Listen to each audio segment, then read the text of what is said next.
ako vždy, no my sme nešli prehrať, my sme išli naozaj vyhrať a myslím si, že dievčence dokázali, že na tú extraligu majú.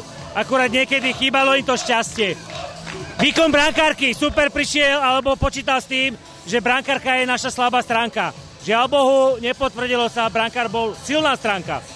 Bola asi najhoršia za čias, čo sa týka ženskej extralígy tohto mužstva, ale myslím si, že keď to zostane pokope, tak ja zostanem pri nich. Keď nie, ja končím s nimi.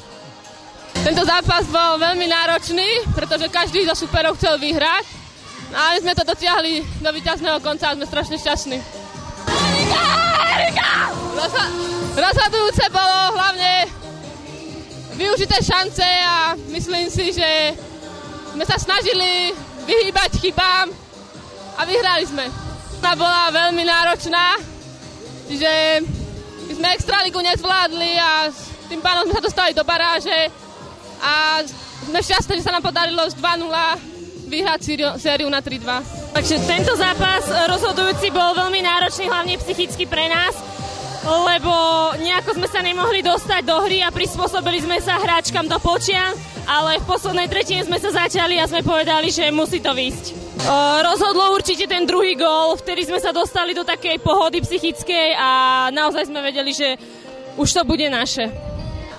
Začali sme nie moc dobre. Tak by som zhodnotila ten začiatok sezóny a musím povedať, že postupne sme sa prepracovali tam, že začalo sa nám dariť, ale bohužiaľ až na konci a vlastne zostávame v extralige z posledného miesta, ale dá sa povedať, že to je taký popud, že čo by sme mali robiť v ďalšej sezóne.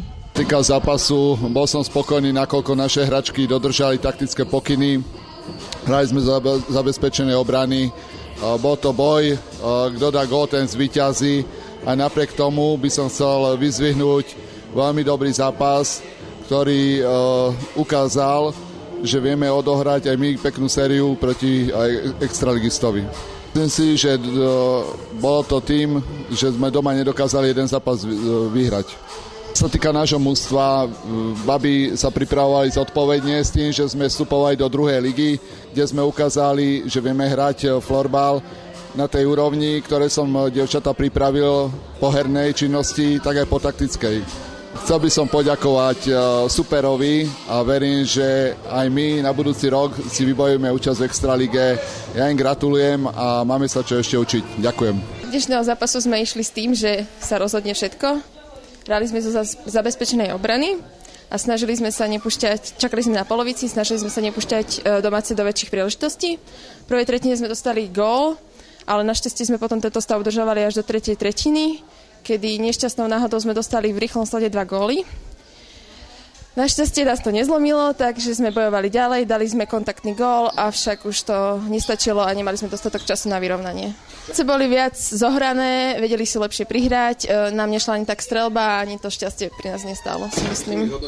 Striedali sa dobré momenty s tými slabšími, mali sme zápasy, kedy sme excelovali, ale naopak zápasy, kedy sme nehrali až tak dobre, ale celkovo sme spokojné, umiestnili sme sa na peknom 3. mieste, v baráži sme tiež neurobili si hanbu, čiže celkovo to hodnotím veľmi pozitívne.